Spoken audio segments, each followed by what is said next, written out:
بسم اللہ الرحمن الرحیم۔ السلام علیکم۔ آج 4 نومبر بروز ہفتہ ہم بات کریں گے دو اہم ایشوز کے حوالے سے۔ پاکستان تحریک انصاف کے چیئرمین عمران خان کی انتخابات کا اعلان ہوتے ہی نااہلی ختم کروانے کے لیے پاکستان تحریک انصاف نے جو کوشش کی تھی اس میں کافی پیش رفت سامنے آئی ہے۔ اسلام آباد ہائی کورٹ کے ڈویژن بینچ میں اس کی تفصیل میں آپ کے ساتھ شیئر کروں گا، کیونکہ سزا ختم ہو جائے گی تو ساتھ ہی نااہلی بھی ختم ہو جائے گی۔ اس پر بھی دو اسکول آف تھاٹس ہیں۔ ایک اسکول آف تھاٹ کی رائے الگ ہے، دوسرے کی الگ ہے، لیکن اب جب مین اپیل پر سماعت ہونے جا رہی ہے تو مین اپیل ہی خارج ہو جائے گی تو یہ نااہلی کا چیپٹر بھی کلوز ہو جائے گا۔ دوسری طرف جو اہم پیش رفت سامنے آئی ہے وہ فواد چودھری کی گرفتاری ہے، اور اسد کیسر کو عدالت میں پیش کیا گیا تھا، اس کی تفصیل بھی میں آپ کے ساتھ شیئر کروں گا۔ سب سے پہلے میں آپ کو بتاتا چلوں کہ میاں والی میں پاکستان ایئر فورس بیس پر جو دہشت گردوں نے حملہ کیا تھا، 9 کے 9 دہشت گرد ان کو قتل کر دیا ہے، ختم کر دیا ہے اور ان کو واصل جہنم کر دیا ہے۔ یہ ارلی مارننگ میاں والی ایئر بیس پر حملہ کیا گیا تھا، اور جس پر پھر پاک فوج نے اس کو ناکام بنایا۔ ISPR کی جانب سے کہا گیا کہ آج صبح میاں والی ٹریننگ ایئر بیس پر بزدلانہ دہشت گرد حملے کی کوشش کی گئی، جسے ناکام بنانے کے بعد آس پاس کے علاقے میں کسی بھی ممکنہ خطرے کے خاتمے کے لیے سیکیورٹی فورسز کی جانب سے کامیاب آپریشن کیا گیا ہے۔ ان کا کہنا تھا ISPR کا کہ الحمدللہ PF ٹریننگ ایئر بیس میں میاں والی پر کومبنگ اینڈ کلیئرنس آپریشن مکمل کر کے تمام 9 دہشت گردوں کو جہنم واصل کر دیا گیا ہے۔ ISPR کے مطابق حملے کے دوران PAF کے کارآمد فعال اثاثوں میں سے کسی کو کوئی نقصان نہیں پہنچا، تاہم صرف 3 غیر فعال طیاروں کو کچھ نقصان پہنچا ہے۔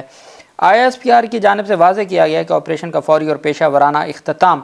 امن کے تمام دشمنوں کے لیے ایک واضح یاد دہانی ہے کہ پاکستان کی مسلح افواج چوکس رہتی ہیں اور کسی بھی خطرے سے وطن کا دفاع کرنے کی پوری صلاحیت رکھتی ہیں۔ ISPR کی جانب سے پہلے اس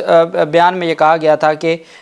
جو حملے کی کوشش کی گئی ہے جسے پاک فوج کے جوانوں نے بروقت اور مؤثر جوابی کارروائی کی بدولت ناکام بنا دیا اور اہلکاروں اور اثاثوں کی حفاظت کو یقینی بنایا، اور ISPR کے مطابق غیر معمولی جرأت اور بروقت جوابی کارروائی کا مظاہرہ کرتے ہوئے بیس میں داخل ہونے کی کوشش کرنے والوں کو ختم کر دیا ہے، 9 کے 9 دہشت گردوں کو ختم کر دیا ہے۔ چونکہ کل بھی خیبر پختونخوا میں 3 فوجی جوان شہید ہوئے ہیں، اور اسی طریقے سے ڈیرہ اسماعیل خان میں جو دہشت گردی کا حملہ ہوا ہے اور اس میں جو ہمارے شہری شہید ہوئے ہیں، اور اسی طریقے سے جو بلوچستان میں 14 جوان شہید ہوئے ہیں پاک فوج کے۔ تو اللہ پاک ہمارے ملک پہ رحم کرے، اور اللہ پاک پاکستان کی عوام کی اور پاک فوج کے جوانوں کی حفاظت فرمائے۔ اور انتخابات کی تاریخ کا اعلان ہوتے ہی پاکستان تحریک انصاف نے بھی اس پر تشویش کا اظہار کیا ہے کہ انتخابات کی تاریخ کا اعلان ہوتے ہی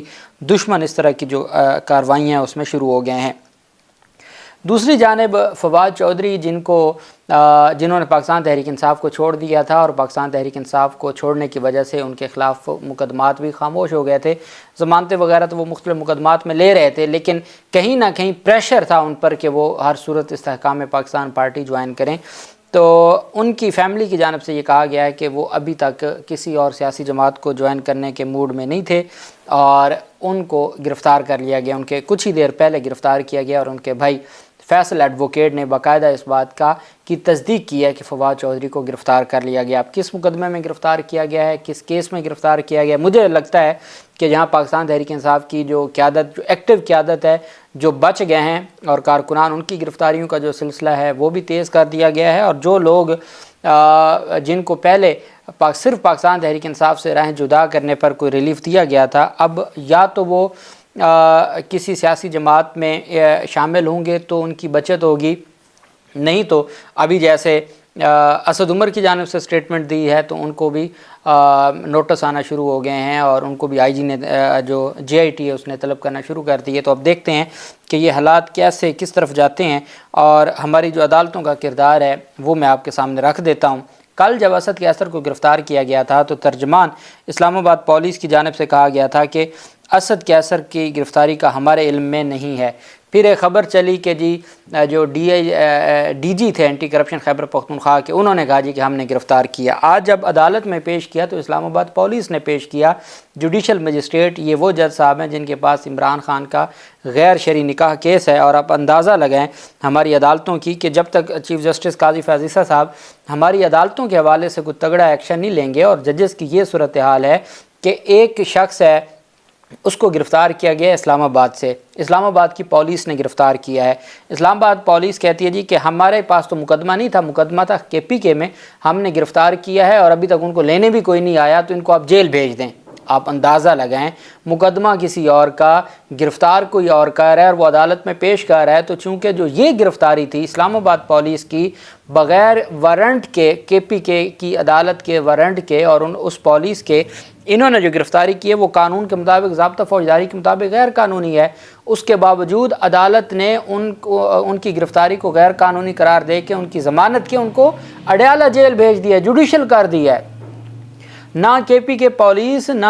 پولیس لینے آئی ہے، نہ کوئی راہداری ریمانڈ، بلکہ اسلام آباد پولیس جنہوں نے کل ان کے ترجمان نے اس بات کی تردید کی کہ انہوں نے گرفتار کیا ہے، انہوں نے عدالت میں پیش کیا ہے KPK کے مقدمے میں، وہ بھی اینٹی کرپشن کا مقدمہ، اس میں پیش کیا ہے۔ اور جو معزز جج صاحب تھے یہ وہ مجسٹریٹ صاحب ہیں جن کے پاس عمران خان غیر کا شرعی نکاح کیس ہے۔ اب اندازہ لگیں یہ ہماری عدالتوں کے حالات ہیں، اور ہمارے چیف جسٹس صاحب کو چاہیے کہ خدارہ اپنی عدالتوں میں، آپ باقی پیمرا فلاں باقیوں کو بعد میں دیکھ لیجئے گا، یہ جو عدالتیں ہیں ان کو آپ دیکھیں۔ قدرت اللہ کی عدالت تھی، اسد کیسر کو جوڈیشل مجسٹریٹ کی عدالت میں پیش کر کے جوڈیشل ریمانڈ کی درخواست کی۔ اسلام آباد پولیس نے بتایا کہ اسد کیسر کو خیبر پختونخوا میں کرپشن کے مقدمے میں گرفتار کیا گیا ہے۔ اینٹی کرپشن خیبر پختونخوا نے اسد کیسر کی گرفتاری مانگی تھی، تو PTI وکیل نے کہا کہ کسی کے مقدمے میں گرفتار کرنے کا اختیار اسلام آباد پولیس کو کہاں سے آ گیا۔ عدالت نے اسد کیسر کا جوڈیشل ریمانڈ منظور کرتے ہوئے جیل بھیجنے کا حکم دیا۔ عدالت نے anti corruption Khyber Pakhtunkhwa police کو اسد کیسر کے حوالے سے قانونی کارروائی مکمل کرنے کا حکم دیتے ہوئے کہا کہ KPK پولیس اپنا پروسیس مکمل کر لے، لیکن اس میں 1 ہفتے سے زائد کا وقت نہ لگے، اور 1 ہفتے کے لیے بندے کو اڈیالہ جیل، جس کے خلاف اڈیالہ جیل یا اسلام آباد پنڈی کا کوئی مقدمہ ہی نہیں ہے، ان کو کہا 1 ہفتے یہ اڈیالہ جیل میں رہے گا اور آپ اتنے تک سارا پروسیس مکمل کر لیں۔ شکر ہے یہ نہیں کہا گیا کہ کوئی نیا مقدمہ درج کر لیں۔ اور یہ ہمارا نظام ہے، عدالتی نظام، اور ہماری عدالتوں کو چاہیے کہ وہ آئین اور قانون کے مطابق دیکھیں ان سارے معاملات کو۔ پاکستان تحریک انصاف کے چیئرمین عمران خان کی نااہلی کے حوالے سے اہم پیش رفت سامنے آئی ہے۔ اب جانتے ہیں کہ عمران خان کی ایک تو نااہلی وہ تھی جو توشہ خانہ فیصلہ میں آئی تھی، جو عمران خان کی میاں والی کی سیٹ واپس لی گئی تھی، اور وہ نااہلی اس سیٹ کے ساتھ ختم ہو گئی اور اس نااہلی کا چیپٹر کلوز ہو گیا تھا۔ اس کے خلاف اپیلیں اسلام آباد ہائی کورٹ میں سماعت ہوئی تھی، اور اسلام آباد ہائی کورٹ سے اپیلیں واپس لینے کی درخواست کی گئی۔ فروری میں درخواست دائر کی تھی، وہ واپس نہ ہوئی۔ ستمبر میں درخواست دی کہ جناب مہربانی کر کے وہ واپس کریں۔ 14 ستمبر کو وہ فیصلہ محفوظ کیا۔ آج 4 نومبر ہے، آج تک وہ محفوظ فیصلہ، وہ صرف سمپل درخواست تھی جو فروری 2023 میں دی تھی کہ ہماری لاہور ہائی کورٹ میں فل بینچ بن گیا ہے، ہم وہاں کیس کو پروسیڈ کرنا چاہتے ہیں، آپ ہمارا کیس واپس کر دیں۔ بصیغہ واپسی خارج شد کرنے کا وہ استدعا تھی، اس پر بھی 8 سے 9 ماہ ہو گئے اور آج تک وہ واپس نہیں ہوا، اور وہ ابھی تک فیصلہ محفوظ ہے۔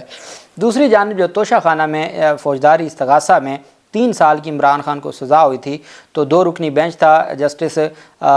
طارق محمود جہانگیری صاحب تھے عامر فاروق صاحب کے ساتھ، اور انہوں نے باقاعدہ طور پر یہ کہا کہ ہاں جی جو ٹرائل ہے اس میں لیکیوناز ہیں اور بلنڈرز ہیں، اس کے باوجود صرف سزا سسپینڈ کی گئی تھی، فیصلہ سسپینڈ نہیں کیا گیا تھا۔ اب ایک سکول آف تھاٹ ہے جو اعتزاز احسن صاحب، علی ظفر صاحب جو فوجداری لاء کے ایکسپرٹ بھی ہیں، اور وہ یہ سمجھتے ہیں کہ جب سزا سسپینڈ ہو گئی تو ختم ہو گئی، وہ نااہلی بھی سسپینڈ ہو گئی۔ کچھ جو لوگ ہیں ان کا یہ کہنا ہے کہ جب تک فیصلہ نہیں سسپینڈ ہوگا تب تک جو نااہلی ہے وہ برقرار رہے گی، چونکہ ہمارا آئین پاکستان کا آرٹیکل 63H کہتا ہے کہ اگر آپ کو کسی عدالت نے سزا کر دی ہے تو آپ 5 سال کے لیے نااہل ہیں۔ اب پاکستان تحریک انصاف نے لطیف کھوسہ صاحب کے ذریعے درخواست دائر کی تھی کہ جناب آپ ہماری سزا جو ہے وہ اس کو سزا سسپینڈ کر دی تھی، آپ فیصلہ سسپینڈ کریں۔